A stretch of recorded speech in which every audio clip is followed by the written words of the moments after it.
Hello and welcome to another European Agenda program. Today we have a very important guest. We will talk about right to hope and the isolation of Mr. Kurdish leader, Mr. Abdullah Öcalan, and Turkey's war crimes, as well as the Turkey's aims with isolating Mr. Abdullah Öcalan. I would like to welcome my guest first. Dear George Katsiaficas, thanks for joining us today. Thank you for having me. Thank you.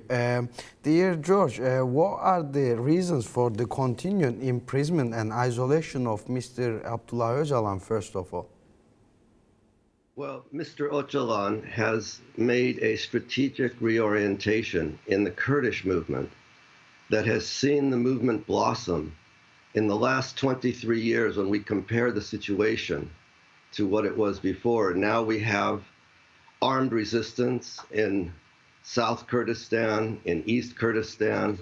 We have an ongoing war in which hundreds of Turkish soldiers have been killed. But most importantly, Mr. Öcalan oriented the movement away from the struggle for a nation state to a struggle for autonomous communities that self-govern themselves.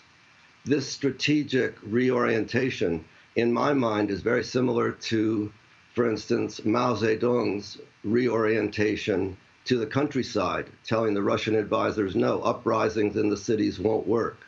Or to Ho Chi Minh's reorientation to the Chinese, telling the Chinese, no, at Dien Bien Phu, human wave assaults will not work. We are going to build trenches to minimize our casualties. So great leaders of revolutionary movements have foresight and vision, and Mr. Öcalan has gripped the masses of Kurds with his vision. His ideas are now a material force. Thank you. Secondly, the main issue and very important issue that needs to be underlined is right to hope. Turkey has not changed its law regarding the right to hope. In response to the applications to change the law in Turkey, the government announced that Öcalan and 3 other prisoners had no right to hope. Isn't this a violation of the international human rights? Because every prisoner has a right to hope, but Turkey is refusing that. How would you going to comment on that? Well, I would say it's nothing new for Erdogan and the Turkish state to ignore international law and even to ignore their own laws. This is a ruthless governing party, a ruthless state. Of course, Mr. Öcalan has the right to hope. Unfortunately, though, I want to say that here in the United States, we have political prisoners who have served more than 50 years, some of whom are innocent of the charges against them. I think, for instance, of Native American Leonard Peltier, who was imprisoned after the Wounded Knee 1973 uprising. Another man came forward and said he did what Leonard Peltier is accused of doing, but the judge would not allow it. Or we could take the case of Mumia Abu-Jamal, imprisoned Black Panther leader. Another man came forward and said he did what Abu-Jamal is convicted of doing, and the judge would not allow the new testimony into the record. So the United States is often a trendsetter, and unfortunately, the trend they are setting is a very negative one in terms of political prisoners. Thank you, dear George. Another issue is about, it has been argued that Turkey imposes total isolation on Öcalan because it fears the consequences if his ideas influence the people. Exactly why are they seen as such a fundamental threat? First of all, Mr. Öcalan has said he is prepared to reach a settlement, that he could solve the problem of this war, which has gone on almost 40 years at the cost of $3.5 trillion to Turkey. He could solve this war in a week, is what he has said. He's willing to sit down and negotiate. Like Nelson Mandela, who was imprisoned on Robben Island for 27 years, the South African government eventually negotiated with him and reached an agreement so that he could come out of prison. He had to make significant concessions. For instance, first he had to relinquish all nuclear weapons that South Africa had developed, and he agreed to do that. Secondly, he imposed a neoliberal regime economically, which we know today there are more poor and much poorer Black South Africans than under apartheid. So I think Mr. Ocalan's situation, being a peacemaker, threatens the Turkish government's desire to continue the war. Thank you, dear George. Also, let's comment about the European affairs as well. Europe affairs of Öcalan's ideas as well. So, what does the Turkey's backers, who are the mostly European countries in the West, have to fear from the Öcalan's and his ideas? Very short, very briefly. Well, NATO needs Turkey for a variety of reasons. And of course, the EU is worried about Turkey sending more refugees its way. So Europe's situation is precarious at the moment with the war in Ukraine. The Council of Europe Committee for the Prevention of Torture did release a statement saying that Öcalan in particular has the right to hope. But these are words, and for them to receive backing, I think the Council of Europe needs to consider expelling Turkey for violation of international law and European conventions.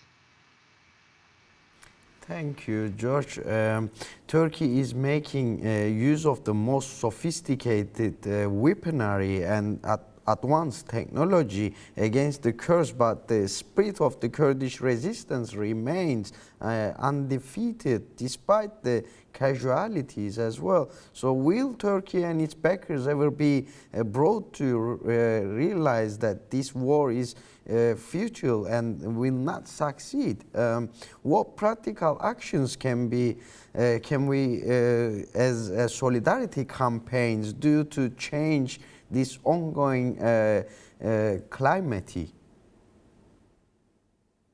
It's a very difficult process, but I believe in the long run, Turkey's costs associated with the imprisonment of Öcalan and the war against Kurdistan will outweigh the benefits. We have not reached that point yet, unfortunately. And if past wars, such as the US war in Vietnam, are any example, I'm afraid the Kurdish people have more suffering ahead of them before a new day comes. Thank you very much. Also, let's talk shortly about the international solidarity as well. Mr. Abdullah Öcalan is still under isolation. Turkey is still is against the international law as well. So what is the importance of the international solidarity at this point? Do you think the international solidarity will have any impact on Turkey to change that position? Given the past examples of wars that colonial powers have fought, having resistance internationally has been critical. For instance, the boycott of South Africa to end apartheid played a major role in the victory of the anti-apartheid movement. And the anti-war movement in the United States and around the world played a very important role in the victory of the Vietnamese people ultimately. I think international solidarity with Kurdistan is very strong. And we've seen the British trade unions, the Irish trade unions, many groups from France to Austria to Germany to the Netherlands mobilized in support of Öcalan and the Kurdish struggle.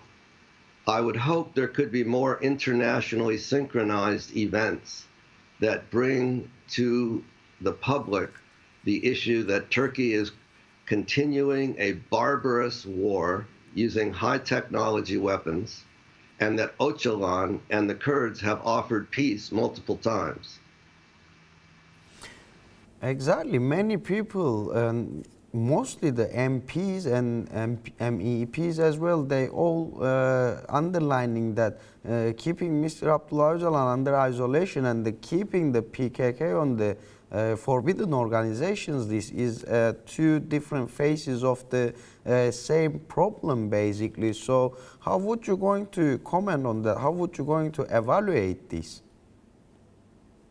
Well, obviously, Mr. Erdogan's regime is corrupt and ruthless. He has no regard for international law.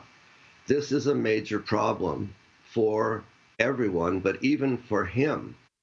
And I think if public opinion can be mobilized so that the Council of Europe were to act strongly about the issues of human rights and war, Turkey could be quite problematic in terms of their desire to be part of Europe.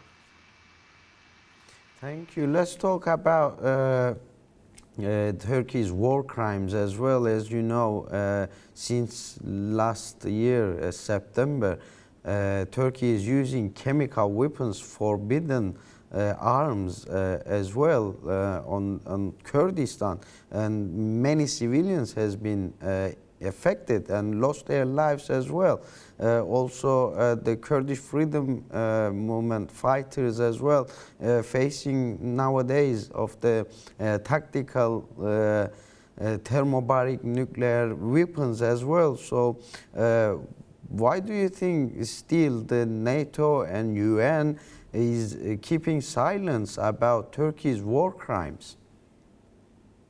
Unfortunately, many of the nation states, such as the United States, feel that Turkey's war is in their interest. Now, American soldiers on the ground have complained to their commanders that the Kurds are allies, that they were basically central to defeating ISIS.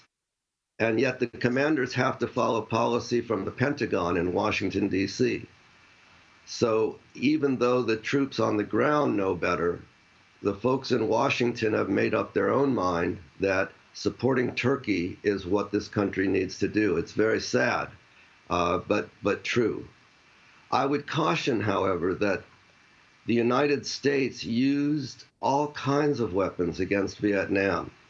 I mean, the saturation bombing, more bombs were dropped on Vietnam than all sides used in World War II.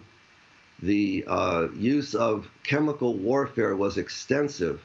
They gave it a very nice name, Agent Orange, and initiated it under the presidency of John Kennedy. But that nice name stands for the largest chemical warfare program in history. Agent Orange contained dioxin, one of the most deadly substances known to humans.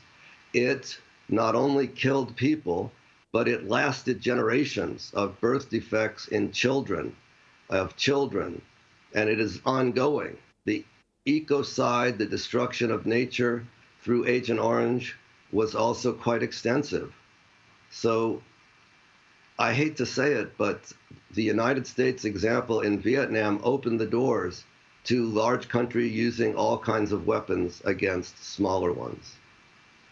Thank you. Let's underline the Europe's double standards as well. The European Union, its institutions and commissions, when it comes to the human rights and democracy, they sell themselves very good at these issues, human rights issues, you know. But when it comes to the Kurds who are under attack, who are being attacked by chemical weapons right now, the Europe keeping silence about that. Also, they keeping silence about the refugee crisis, and they supporting Turkey, and they listens the Turkey's and Erdogan's treat to the Europe. So how would you going to underline the Europe's double standards? It is indeed a double standard. And yet, that is typical of 400 years of European expansion westward. This double standard not only applies to international law, but for example, in the United States, we have what's called the Trail of Broken Treaties. Every treaty the United States government made with Native people has been broken.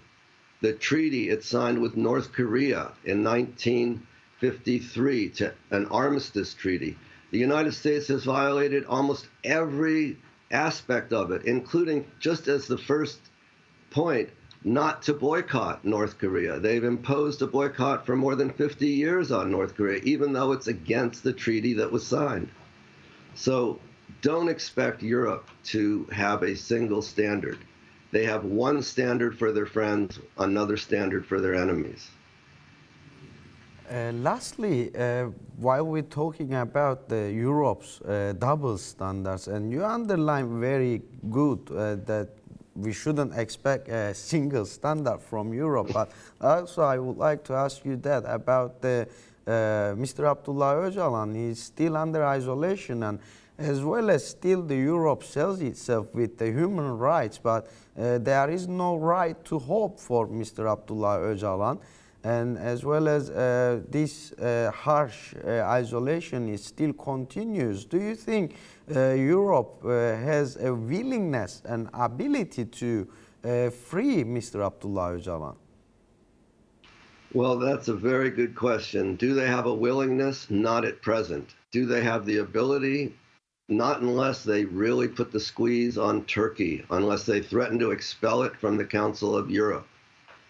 But remember, Nelson Mandela languished in prison. No one thought he had a chance of getting out. And yet, the time came when he was released. And I feel that sooner or later, the costs of imprisoning Mr. Öcalan will outweigh the benefits, and Turkey will be required to release him for their own reasons.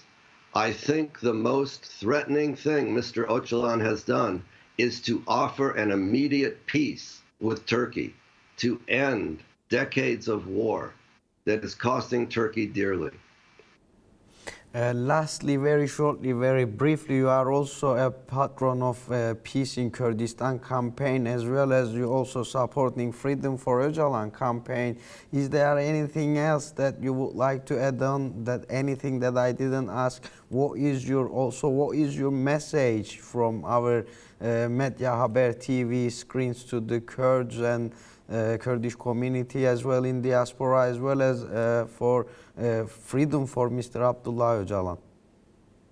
Well, one of the leaders of the 1960s Black Panther Party here in the United States was Huey P. Newton. And at a rally, the police surrounded the rally and a helicopter swooped very low. And he grabbed the microphone and shouted, "The spirit of the people is greater than the man's technology." And indeed, people rallied around the Panthers and created many survival programs for the Black community. I think the people of Kurdistan have a strong determination, and eventually they will win.